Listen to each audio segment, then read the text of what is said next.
Origins of Major Human Infectious Diseases. Nathan D. Wolfe 1, Claire Panosian, Dunavan 2 and Jared Diamond 3. Many of the major human infectious diseases, including some now confined to humans and absent from animals, are new ones that arose only after the origins of agriculture. Where did they come from? Why are they overwhelmingly of Old World origins? Here we show that answers to these questions are different for tropical and temperate diseases. For instance, in the relative importance of domestic animals and wild primates as sources, we identify 5 intermediate stages through which a pathogen exclusively infecting animals may become transformed into a pathogen exclusively infecting humans. We propose an initiative to resolve disputed origins of major diseases, and a global early warning system to monitor pathogens infecting individuals exposed to wild animals. Human hunter-gatherer populations currently suffer, and presumably have suffered for millions of years, from infectious diseases similar or identical to diseases of other wild primate populations. However, the most important infectious diseases of modern food-producing human populations also include diseases that could have emerged only within the past 11,000 years. Following the rise of agriculture 1-2. We infer this because, as discussed below, these diseases can only be sustained in large dense human populations that did not exist anywhere in the world before agriculture. What were the sources of our major infectious diseases, including these new ones? Why do so many animal pathogens, including virulent viruses like Ebola and Marburg, periodically infect human hosts but then fail to establish themselves in human populations? A tentative earlier formulation 1 noted that major infectious diseases of temperate zones seem to have arisen overwhelmingly in the Old World, Africa, Asia and Europe, often from diseases of Old World domestic animals. Hence one goal of this article is to reappraise the conclusion in the light of studies of the past decade. Another goal is to extend the analysis to origins of tropical diseases. 3. We shall show that they also arose mainly in the Old World, but for different reasons, and mostly not from diseases of domestic animals. These results provide a framework for addressing unanswered questions about the evolution of human infectious diseases, questions not only of practical importance to physicians and to all the rest of us as potential victims, but also of intellectual interest to historians and evolutionary biologists. Historians increasingly recognize that infectious diseases have had major effects on the course of history, for example, on the European conquest of Native Americans and Pacific Islanders, the inability of Europeans to conquer the Old World tropics for many centuries, the failure of Napoleon's invasion of Russia, and the failure of the French attempt to complete construction of a Panama Canal 4-6. Evolutionary biologists realize that infectious diseases, as a leading cause of human morbidity and mortality, have exerted important selective forces on our genomes. 2-7. We begin by defining 5 stages in the evolutionary transformation of an animal pathogen into a specialized pathogen of humans, and by considering why so many pathogens fail to make the transition from one stage to the next. We then assemble a database of 15 temperate and 10 tropical diseases of high evolutionary and/or historical impact, and we compare their characteristics and origins. Our concluding section lays out some unresolved questions and suggests 2 expanded research priorities. We restrict our discussion to unicellular microbial pathogens. We exclude macroparasites, in the sense of Ref. 7, as well as normally benign commensals that cause serious illness only in weakened hosts. The extensive supplementary information provides details and references on our 25 diseases, robustness tests of our conclusions, factors affecting transitions between disease stages, and modern practices altering the risk of emergence of new diseases. Evolutionary stages. Box 1 delineates 5 integrating stages, Fig. 1, through which a pathogen exclusively infecting animals, stage 1, may become transformed into a pathogen exclusively infecting humans, stage 5. Supplementary Table S1 assigns each of the 25 major diseases discussed. Supplementary Note S1 to one of these 5 stages. A large literature discusses the conditions required for a stage 5 epidemic to persist to 7. Briefly, if the disease infects only humans and lacks an animal or environmental reservoir, each infected human introduced into a large population of susceptible individuals must on average give rise during his/her contagious lifespan to an infection in at least one other individual. Persistence depends on factors such as the duration of a host's infectivity, the rate of infection of new hosts, rate of development of host protective immunity, and host population density, size and structure, permitting the pathogen's regional persistence despite temporary local extinctions. Less well understood are 2 of the critical transitions between stages, discussed in Box 2. One is the transition from stage 1 to stage 2, when a pathogen initially confined to animals first infects humans. The other is the transition from stage 2 to stages 3 and 4, see also Supplementary Note S2. When a pathogen of animal origin that is nevertheless transmissible to humans evolves the ability to sustain many cycles of human-to-human transmission, rather than just a few cycles before the outbreak dies out, as seen in modern Ebola outbreaks. Database and conclusions. Database. Supplementary Table S1 lists 10 characteristics for each of 25 important temperate 15 and tropical 10 diseases. See Supplementary Note S3 for details of this distinction. Our aim was to select well-defined diseases causing the highest mortality and/or morbidity and hence of the highest historical and evolutionary significance. See Supplementary Note S1 for details of our selection criteria. Of the 25 diseases, we selected 17 because they are the ones assessed by Ref. 8 as imposing the heaviest world burdens today. Box 1J 5 stages leading to endemic human diseases. We delineate 5 stages in the transformation of an animal pathogen into a specialized pathogen of humans. Fig. 1.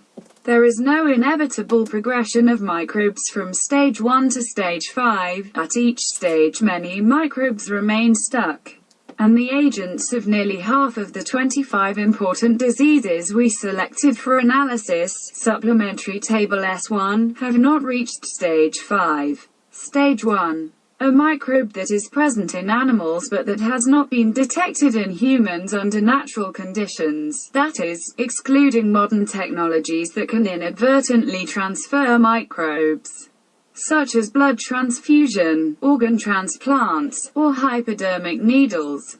Examples: most malarial plasmodia, which tend to be specific to one host species, or to a closely related group of host species. Stage 2. A pathogen of animals that, under natural conditions, has been transmitted from animals to humans, primary infection, but has not been transmitted between humans, secondary infection. Examples: anthrax and tularemia bacilli, and Nipah, rabies and West Nile viruses. Stage 3. Animal pathogens that can undergo only a few cycles of secondary transmission between humans, so that occasional human outbreaks triggered by a primary infection soon die out. Examples: Ebola, Marburg and monkeypox viruses. Stage 4. A disease that exists in animals, and that has a natural, silver-titch, cycle of infecting humans by primary transmission from the animal host, but that also undergoes long sequences of secondary transmission between humans without the involvement of animal hosts. We arbitrarily divide stage 4 into 3 substages distinguished by the relative importance of primary and secondary transmission. Stage 4A. Silver-titch cycle, much more important than direct human-to-human spread. Examples: Chagas disease and, more frequent secondary transmission approaching stage 4B, yellow fever. Stage 4B. Both silvertich and direct transmission are important. Example: dengue fever in forested areas of West Africa and Southeast Asia. Stage 4C. The greatest spread is between humans. Examples: influenza A, cholera, typhus and West African sleeping sickness. Stage 5. A pathogen exclusive to humans. Examples: the agents causing falciparum malaria, measles, mumps, rubella, smallpox and syphilis. In principle, these pathogens could have become confined to humans in either of two ways. An ancestral pathogen already present in the common ancestor of chimpanzees and humans could have co-speciated long ago, when the chimpanzee and human lineages diverged around 5 million years ago. Or else an animal pathogen could have colonized humans more recently and evolved into a specialized human pathogen. Co-speciation accounts well for the distribution of simian foamy-viruses of non-human primates, which are lacking and presumably lost in humans. Each virus is restricted to one primate species, but related viruses occur in related primate species 19. While both interpretations are still debated for falciparum malaria, the latter interpretation of recent origins is widely preferred for most other human stage 5 diseases of supplementary table S1. They have the highest disability-adjusted life years, daily, scores. Of the 17 diseases, 8 are temperate: hepatitis B, influenza A, measles, pertussis, rotavirus A, syphilis, tetanus and tuberculosis, and 9 are tropical: acquired immune deficiency syndrome, AIDS, Chagas disease, cholera, dengue, hemorrhagic fever, East and West African sleeping sicknesses, falciparum and vivax malarias, and visceral leishmaniasis. We selected 8 others: temperate diphtheria, mumps, plague, rubella, smallpox, typhoid and typhus, plus tropical yellow fever, because they imposed heavy burdens in the past. Although modern medicine and public health have either eradicated them, smallpox, or reduced their burden, except for AIDS, dengue fever, and cholera, which have spread and attained global impact in modern times. Most of these 25 diseases have been important for more than 2 centuries. Are our conclusions robust to variations in these selection criteria? For about a dozen diseases with the highest modern historical burdens, for example, AIDS, malaria, plague, smallpox, there can be little doubt that they must be included, but one could debate some of the next choices. Hence we drew up 3 alternative sets of diseases sharing a first list of 16 indisputable major diseases but differing in the next choices. And we performed all 10 analyses described below on all 3 sets. It turned out that, with one minor exception, the 3 sets yielded qualitatively the same conclusions for all 10 analyses, although differing in their levels of statistical significance. See supplementary note S4. Thus, our conclusions do seem to be robust. Temperate, tropical differences. Comparisons of these temperate and tropical diseases yield the following conclusions. A higher proportion of the diseases is transmitted by insect vectors in the tropics, 8/10, than in the temperate zones, 2/15, p. 0.005, x2 test, degrees of freedom, df. 5.1. This difference may be partly related to the seasonal cessations of declines of temperate insect activity. A higher proportion, p5 0.009, of the diseases conveys long-lasting immunity, 11/15, in the temperate zones than in the tropics, 2/10.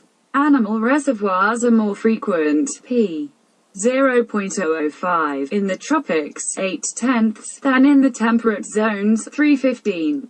The difference is in the reverse direction, p5 0.1, ns, not significant, for environmental reservoirs, 1/10 versus 6/15.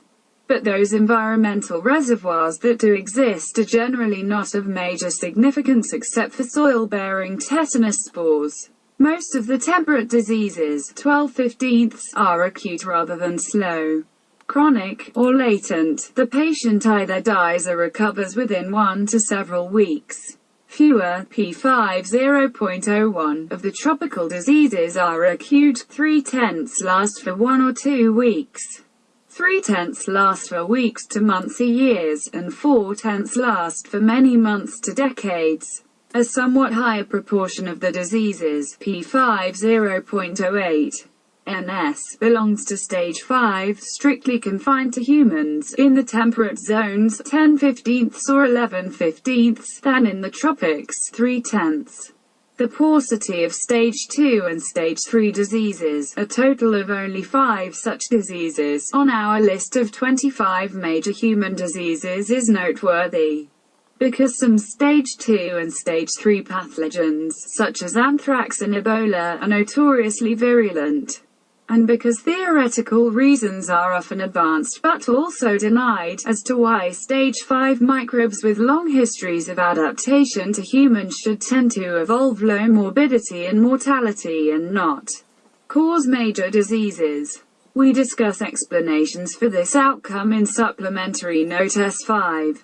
Most 10/15 of the temperate diseases, but none of the tropical diseases, p. 0.005, are so-called crowd epidemic diseases, asterisked in Supplementary Table S1.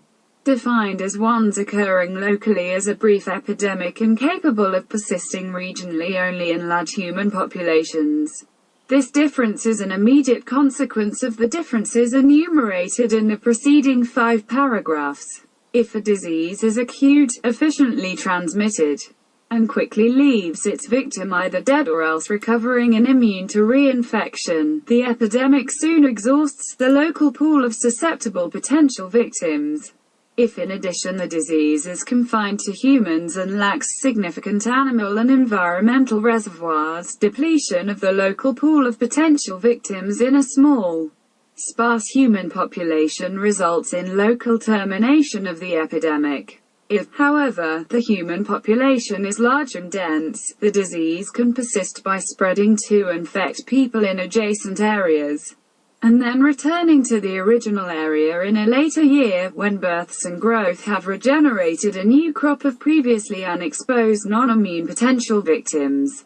Empirical epidemiological studies of disease persistence of disappearance in isolated human populations of various sizes have yielded estimates of the population required to sustain a crowd disease.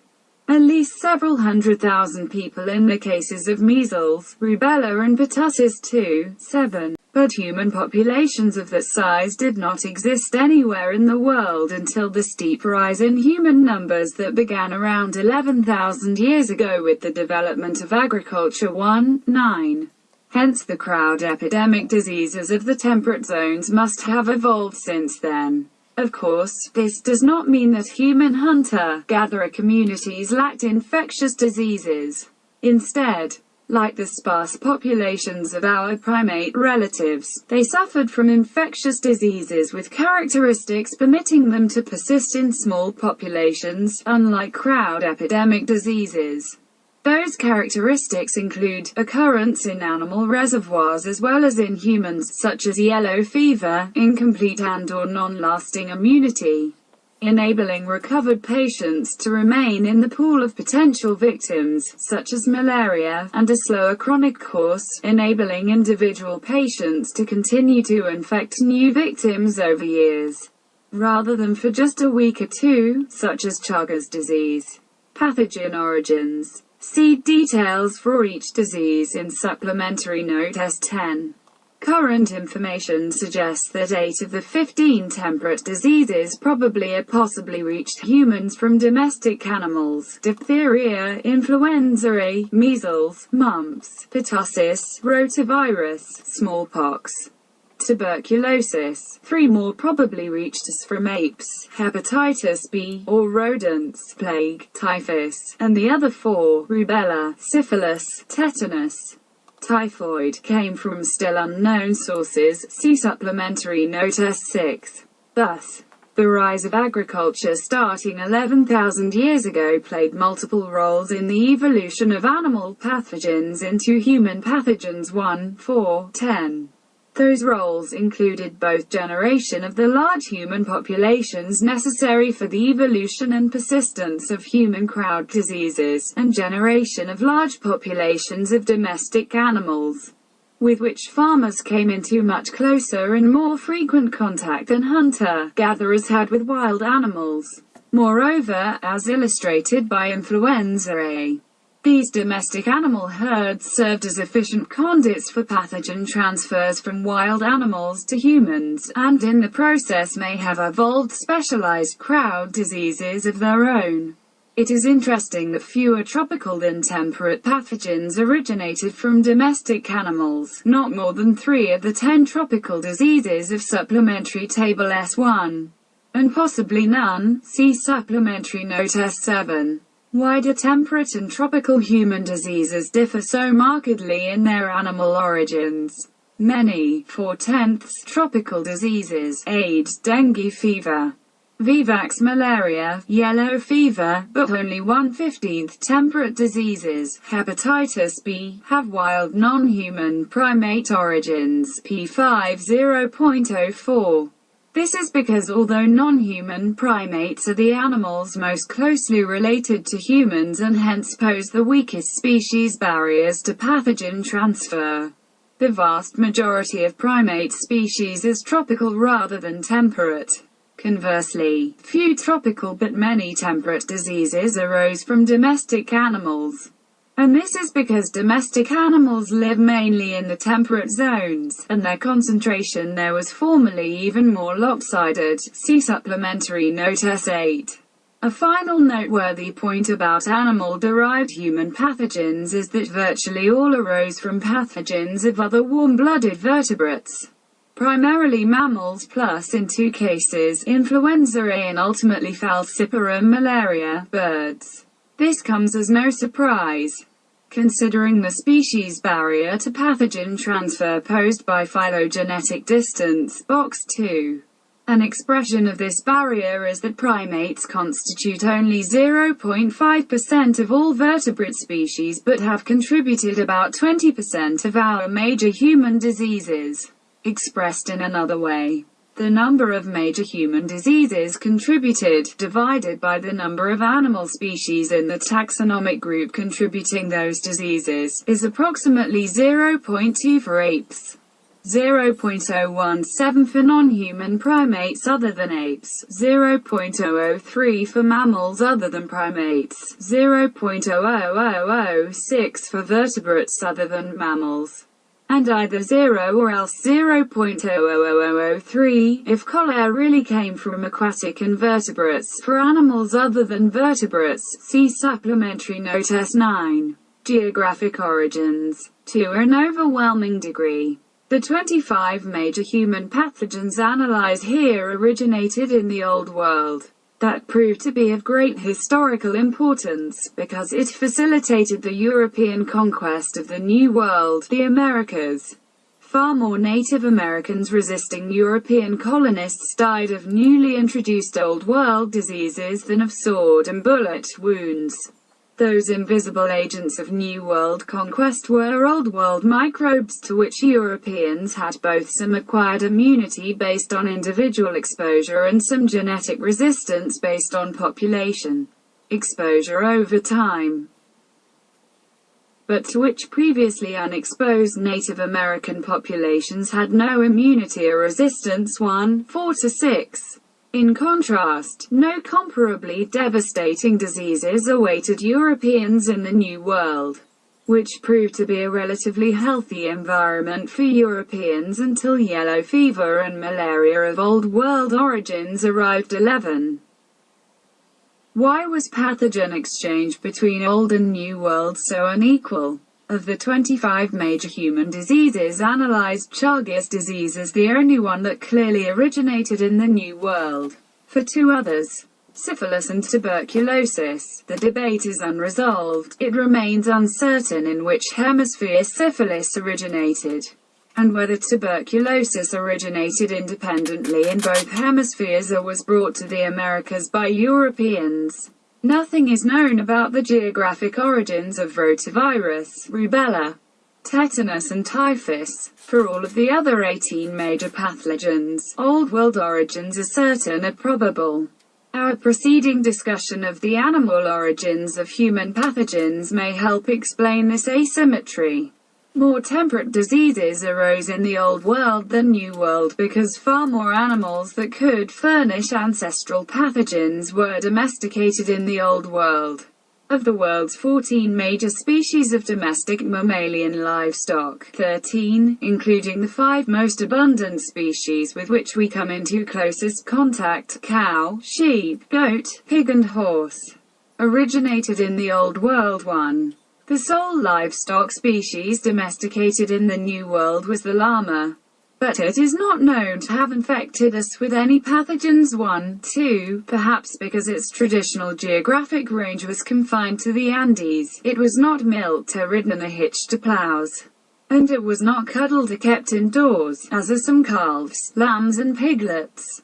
Among the reasons why far more tropical diseases, 9 versus 1, arose in the Old World than the New World are that the genetic distance between humans and New World monkeys is almost double that between humans and Old World monkeys, and is many times that between humans and Old World apes, and that much more evolutionary time was available for transfers from animals to humans in the Old World, about 5 million years, than in the New World, about 14,000 years.